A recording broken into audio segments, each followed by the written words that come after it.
yang tanaman cover crop itu maksudnya pemilihan tanaman ya. Ini si tanaman cover crop itu pemilihannya waktu itu kita dapat inspirasi karena waktu itu Lingtam di akhir semester ada proyekan nama anak kehutanan. Nah, dari tanaman-tanaman yang bocah-bocah kehutanan itu pilih, ya udah kita pakai juga aja sekalian di main plan gitu. Sama iya ini mirip lah cover crop sama tanaman hutan wisata ini dua-duanya inspirasinya dari anak-anak hutanan. Mungkin kalau ada yang punya teman-teman anak hutanan bisa tanya-tanya juga tuh minta materinya gitu-gitu. Ini soalnya waktu di sidang seingat gue ditanya sama Ibu Salma sampai berapa jam tuh? Setengah jam, 1 jam. Lama banget dah pokoknya ini ditanyain. Sampai ditanyain ininya juga Asli, pola. benar-benar anjing lah. Iya, itu gara-gara apa ya? Gara-gara beberapa dosen lagi keluar dah kayaknya makanya diulur waktunya Bu Salma. Iya, Jahat iya, banget emang. iya, benar-benar benar. Sama apa ya yang kemarin tuh kurang tuh. Oh, waktu sidang ini nih ditanyain pola pola penanaman. Jadi harusnya dibikin sketsanya gitu. Harusnya dibikin lahan yang habis direklamasi, lahan yang habis direklamasi itu anjing bacot banget kan orang. Jadi habis bikin lahan yang direklamasi itu kalian sketsain lah, kalian sketsain, terus dibikin juga pola tanamnya kayak gimana. Misalkan jarak antar cover crop 1 meter, jarak antar tanaman hutan wisata 2 meter gitu-gitu. Nah jujur kalau secara teori, gua nggak tahu ya kayak gimana yang bener. Itu bisa dikulik-kulik lah di materi-materi anak-anak hutanan gitu. Itu buat jaga-jaga aja sih. Soalnya setahu gue waktu sidang tuh waktu presentasi 2 juga nggak ditanyain, tiba-tiba di sidang ditanyain gitu kan. Dan nggak ada yang bikin juga deh kayaknya kalau main plan 1 ya. Kalau main plan 2 pada bikin sih pola pola Nggak, penanaman gitu sama sketsanya. satu nggak ada. Ada yang bikin kan ya main plan 1? Iya, Sa- terus Satu nggak ada pada setahu. ditanyain ternyata pas sidang. Ya, jadi mungkin untuk jaga-jaga dan lebih baik juga dibikin aja tuh pola penanaman. Oke, di next kali itu.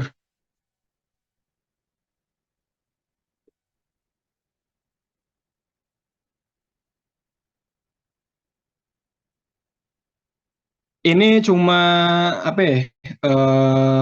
Plan-plan view gitu sih. Plan view buat ngevisualisasiin eh waktu lagi operasi penambangan tuh pit mana yang terbuka gitu yang jadi open area dan setelah reklamasi itu pit mana yang ketutup. Ini kalau dilihat kan pit yang ketutup tuh cuma 2 pit tuh yang hijau itu kan yang di koordinat berapa tuh gak kelihatan. Ya pokoknya yang hijau ada tuh. Itu yang direklamasi.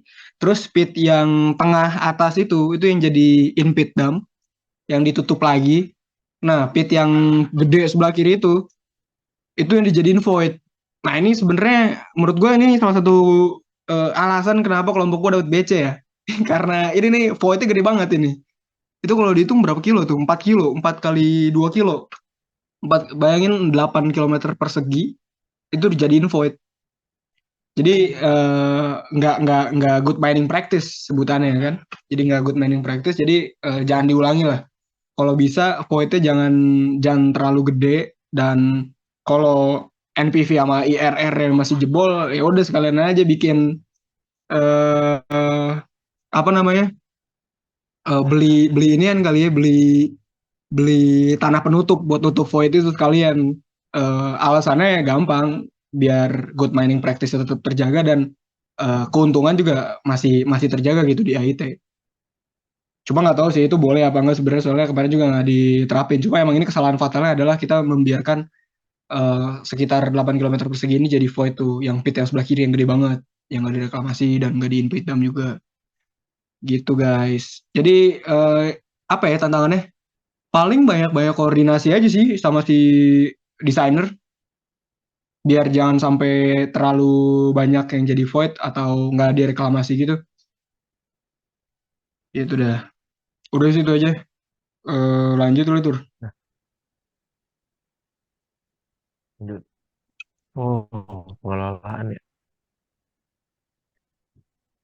Ya ini. Atau mau langsung ke Altam? Baik. Pengelolaan AT. Oh, Void. ini. AT. Ya ini cuma buat ini doang sih, buat apa namanya? Ngevisualisasiin ke dosen-dosen. Jadi si pembentukan AAT-nya tuh kayak gimana di tambang batu bara kelompok gua gitu. Terus next lagi kali itu.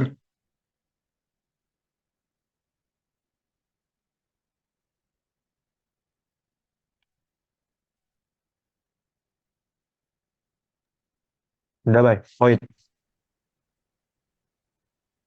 Ya, ya, void void. Oke. Aduh. Ya, jadi ini salah satu apa ya, treatment treatment AAT lah. Jadi kan bagusnya itu kalian nyari data geokimia batuan. Cuma emang itu susah sih nyarinya. Betul. Biar apa? Biar ada argumen ketika ditanyain treatment air asam tambangnya kayak gimana. Jadi kalau di kelompok gua kemarin dia lebih banyak lebih banyak puff ya, lebih banyak puff. Dan si puffnya ini jadi ditimbun kan. Tapi ada juga batuan nafnya, batuan yang non acid formingnya itu, batuan yang gak menghasilkan air asam tambang. Jadi itu bisa dijadiin protective shield gitu dah. Sebutannya enkapsulasi itu salah satu metodenya. Nama metodenya enkapsulasi. Jadi dibikin enkapsulasi batuan gitu ditumpuk tebalnya 4 meter. Ini biar si batuan puff-nya, si Wesdame ini yang batuan puff kagak kagak ngasilin air asam tambang. Gitu sih gampangnya. Ini salah satu penanganan air asam tambang hitungannya. Ini salah satu metode yang kita pilih ya. Sebenarnya metode itu banyak, cuma karena kebetulan kita ada batuan NAF juga, ya udah dipilihnya yang ini aja, yang paling efektif waktu itu. Gitu dah. Ini ada apa tuh? Void ya. Void yang jadi alasan terakhirnya itu void kan jadi kolam tambang kan istilahnya. Eh Alasan terakhir kita waktu itu dijadiin kolam budidaya ikan nila, ikan mas, tapi gede banget anjing kayak kayak bendungan, bayangin 8 kilometer persegi dijadiin kolam. Dan sebenarnya itu nggak make sense juga. Dan beberapa tambang-tambang yang gue tahu di Kalimantan itu selalu alasannya itu ketika sudah jadi void tersebut akan dijadikan kolam. Cuma dalam realisasinya nggak ada yang jadi kolam, yang mana void itu malah cuma jadi kasus-kasus banyak bocah-bocah yang main di situ dan mereka tenggelam meninggal gitu. Jadi kalau bisa void ini lebih baik dipagerin sih daripada dijadiin kolam. Soalnya nggak make sense kalau dijadiin kolam ikan. Lebih baik dikasih restricted restricted area gitu, dikasih pagar-pagar biar warga sekitar ketika tambangnya sudah selesai nggak ada yang masuk ke area void itu. Oke lanjut Tur.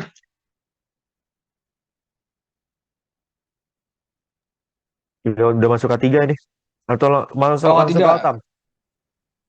Atau mau di Wah, boleh. Atau mau dibuka pertanyaan dulu lingkungan.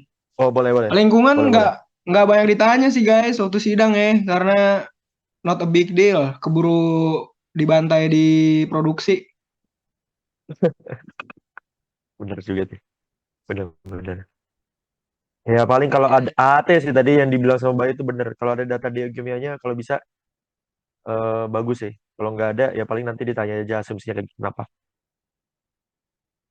Oke, ada yang mau ditanya dulu teman-teman lingkungan sebelum ke Altam, terus nanti terakhir AIT di Bang Jeput.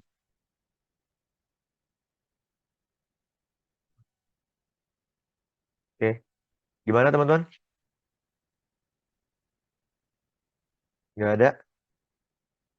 Aman Bang. Oke, mantap. Nggak ada ya? Gue hitung aja. 5, 4, 3, 2, 1. Oke, Altam lah ini. Jujurnya gue rada lupa mana. Dari EWH ya, bener ya? EWH gitu-gitu.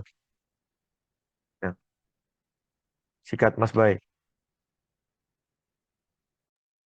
Oke oke. Bentar itu gue buka Excel juga nih. Gue lupa naruhnya juga Excel di mana.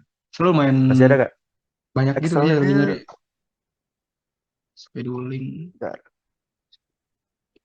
Ini nih, kalau nggak salah, wait. Itu Bay, coba cek di yang gue kirim. untuk Oke, thank you tuh. retouchable alat Oke, nih. dari PPT sidang dulu aja kali ini. Ya, jadi ini salah satu yang bisa dibuat di awal-awal tuh, yang EWH. Yang PPT sidang dulu itu, apa tuh tadi tuh? Sorry. Nah, Ini udah betul ya? aman. Ini bisa dibuat di awal-awal kalian main plan. Mungkin ada yang udah bikin juga ya, soalnya ini yang dibutuhin itu rainfall. Yang rainfall tuh yang rain itu tuh yang 146,19 jam per tahun.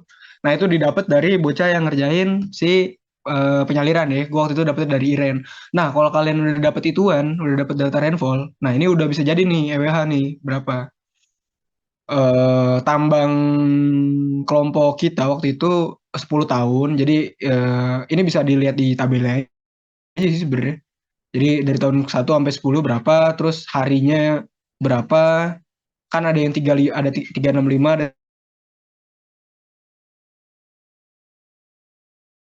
366 tuh. Yang 366 kan 366 mengasumsikan dalam 1 tahunnya. Nggak ada yang tahun kabisat, yang mana berarti semuanya 365 hari.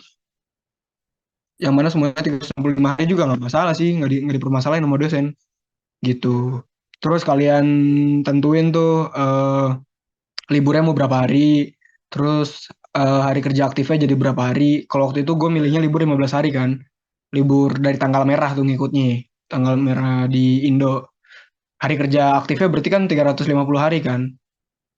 Terus dapat shift per harinya itu 2 shift. Jadi kita milihnya waktu itu 2 shift, dan jam per hari tentu 24 jam lah ya dalam 1 hari.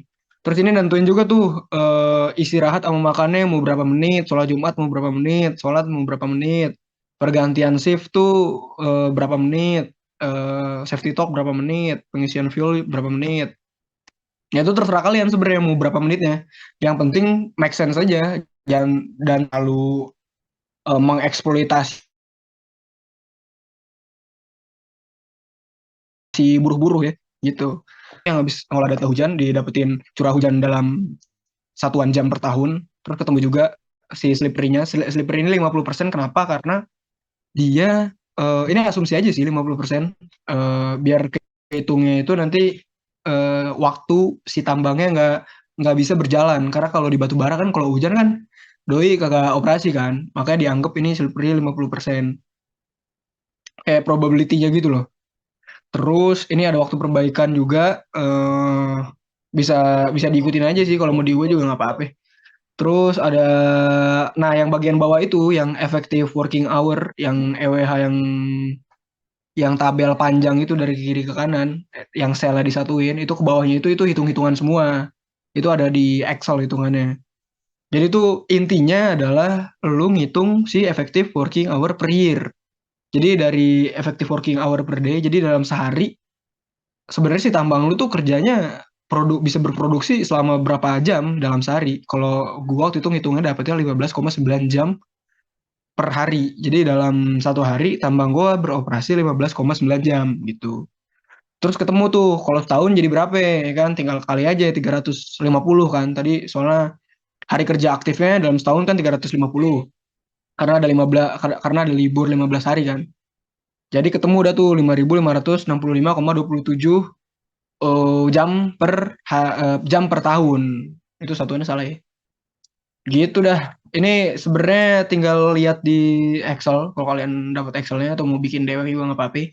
Nanti bakal ngerti sendiri lah. 2 jam paling. Sejam lah, nggak bakal lama ngertiin kayak ginian. Oke, lanjut tuh. Terzaghi.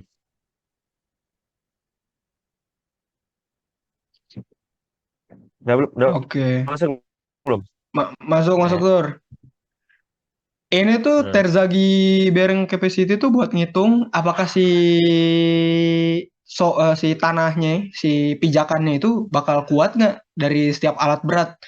Misalkan kalau dia nilai apa bearing capacity-nya nggak memenuhi, berarti dia kan akan ambles kan. Berarti lu harus mengecilkan alat lu atau memperkeras jalan lu gitu. Pokoknya intinya kayak gitu dah. Buat ngitung apakah eh, apakah landasan lantai kerja kalian di tambang kalian itu bisa bisa ngenahan beratnya alat apa enggak. Nah, intinya kayak gitu. Terus ini equation-nya bisa belajar sendiri lah, bisa baca-baca. Udah diajarin juga di tambang terbuka ya. Oke, lanjut Tur.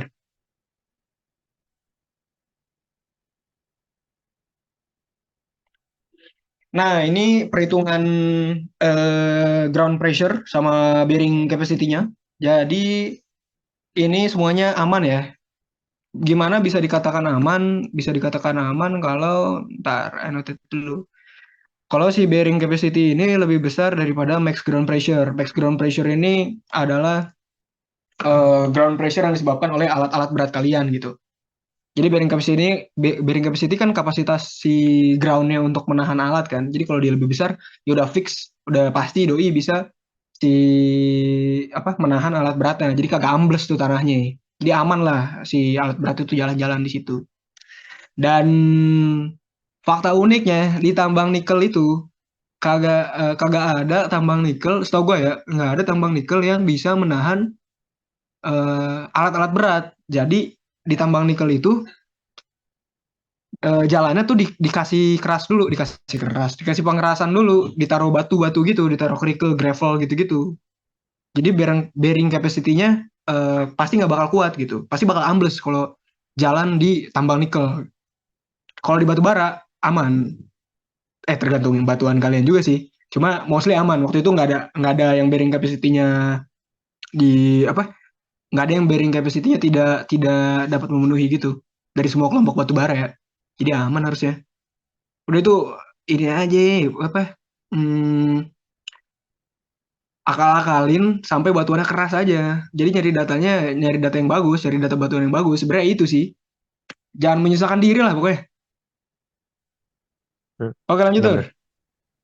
Nih, ini sama lah ya nih ya. Overburden cold gating cuma Sama beda ini sama. kegiatan doang. Nah, Ya beda penentuan kegiatan doang. alat nih.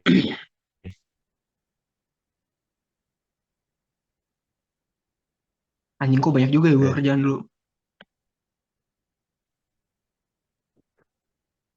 Banyak kan lu.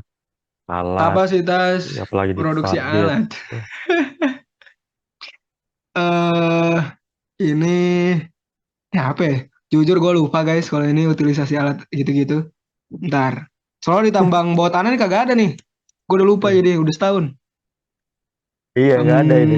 Gue juga Hmm, rada lupa deh. Ada ini. ya pokoknya ini Floating sih time. kayak menentukan Kayaknya kita produksi eh dah. iya produksi alat, produksi masing-masing alat tuh.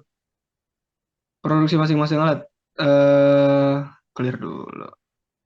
Jadi gimana ya jelasinnya ya? Ini bingung sumpah ngejelasinnya. Karena gue waktu awal-awal ngerjain pun bingung. Ya ini kalau dilihat tuh ini untuk kegiatannya line clearing kan. Jadi ini maksud slide di sini adalah menemukan produk apa ya sebutannya ya? Performa produksi alat tersebut. Jadi dalam 1 jam dia bisa ngambil berapa volume gitu kan. Nih, lihat di sini nih. Misalkan ini PC 200 ya kan. Ini kalau yang KP kayaknya ini dah materi KP kayaknya gini semua jadi easy aja harusnya. Yang bikin gak easy adalah banyaknya fleet. Ini Ya PC 200 benar. contohnya. Ya benar. Kapasitasnya berapa tuh? 0,8 meter kubik ya kan. Cycle time-nya dia 13. Sekali ngegaruk sampai bisa didamping ke truk dia butuh 13 detik. Pokoknya ketemu dia produktivitas si PC 200 ini dalam 1 jam dia bisa mengambil 129 LCM gitu. Nanti ini kalau mau dipelajari lebih lanjut silakan buka materi tambang terbuka lagi Buka. bagian alat tambang sama baca-baca lihat-lihat Excel aja sih Excel cutting kalau kalian dapet sama ini yang bawahnya apa ini ya lupa gua. Oh ini Ini penentuan cycle ini time deh. nggak? Hitung cycle time. Hmm, iya ya ini penentuan cycle time-nya si dump truck dump truck-nya itu si Hino FM 260 JD. Pokoknya nanti intinya adalah bakal ketemu coba next lagi tuh next. Di bagian slide 112 dah kayaknya. Apa bukan ya? Apa 113 ya? Ini. 100, iya 113. 113 benar ya? Oh, match factor ya? Itu match factor. Iya benar, match vector.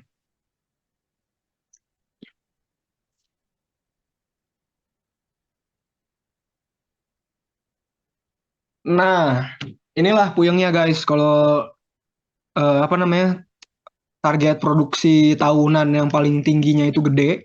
Jadi mau nggak mau lu harus buka banyak pit kan. Karena waktu itu yang 19 batu bara itu gue lupa berapa ya? 12 juta ya? Maksimal ya? Ini aneh, maksimum per tahun ya? Eh, 12 juta ton nggak target sih? produksi per tahun. Iya, 12 juta kan? Sebentar, sebentar. Ya itulah pokoknya. Lupa gua. Nah, karena banyaknya dimensi dari soal itu, soal jahanam itu 12 juta ton per tahun. Jadi mau nggak mau lu harus buka banyak pit. Eh, nah, ini yang ngeribetin di bagian Altam adalah menyesuaikan match factor dari banyak pitnya ini. Gitu. Ini kan pitnya di tahun pertama aja udah buka 3 pit tuh. Buka 3 pit, bikin berapa fleet nih gue waktu itu ya. Oh, fleetnya cuma satu tuh di masing-masing pit. Jadi dipilih juga si dump truck yang cocok sama eskavator yang cocok juga tuh. Dan ketemulah match factor tuh pada akhirnya. Gitu. Kalau ini gue ngelek ya kayaknya ya. Iya, ngelek kayaknya.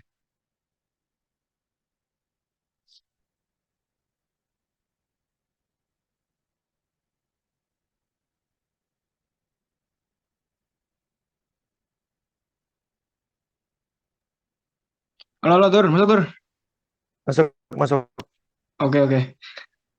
Overall gitu aja sih, guys. Yang penting untuk Iya. saat ini, yang penting-penting apa ya, yang tadi pemilihan alat lah, bearing capacity lah, terus ini penentuan match factor lah. Mungkin untuk match factor belum kebayang, sumpah nggak bakal kebayang banget kalau sekarang. Nanti bakal kebayangnya kalau lu udah ngerjain dah. Boleh lah nanya-nanya ke yang main plan satunya, mungkin yang 19, yang angkatan 19 yang main plan satunya sama batu bara juga yang dan yang ngerjain alat tambang juga, tanya-tanya aja. Soalnya emang kalau awal-awal nggak bakal kebayang banget guys, kerjainnya gimana itu. Nanti kalau udah ngerjain baru udah lu kebayang. Udah sih paling itu aja. Oke. Udah itu aja Udah. paling ter. Hmm. Soalnya Oke, too thank you, much bye. juga kalau gue jelasin baik ter. Iya. Iya. Ada yang mau ditanya dulu, guys, teman-teman? Paling aman? Oke. Kalau nggak ada, ya udah. Aman bang, aman bang. Paling segitu aja. Nah, untuk yang IT nanti kita next time aja, temennya udah jam 17.30, nggak enak juga ganggu waktunya. Nanti yang IT nanti kita bahas bareng-bareng juga gitu. Nanti tinggal di PC aja. Paling gue pengen ngingetin aja sama teman-teman. eh Kalau misalkan untuk asistensi, teman-teman yang lebih inisiatif aja gitu. Kalau misalkan memang ada yang mau ditanyain dan sebagainya, nanti langsung bisa ditanyain gitu. Dan kalau misalkan memang pengen nanya, bahkan bukan ke asisten saja atau bahkan ke abang kakak yang lain ya, coba nanti yang kalian kenal atau itu coba ngobrol-ngobrol aja gitu. Harapannya sih dengan gua ajak abang kakaknya yang ke sini, teman-teman udah bisa kenal dan tahu, dan nanti bisa ngobrol banyak ke mereka gitu. Kalau misalkan mereka punya waktu, paling itu aja sih. Aman ya? Ada yang mau ditanya lagi nggak? Bahasan umum terakhir.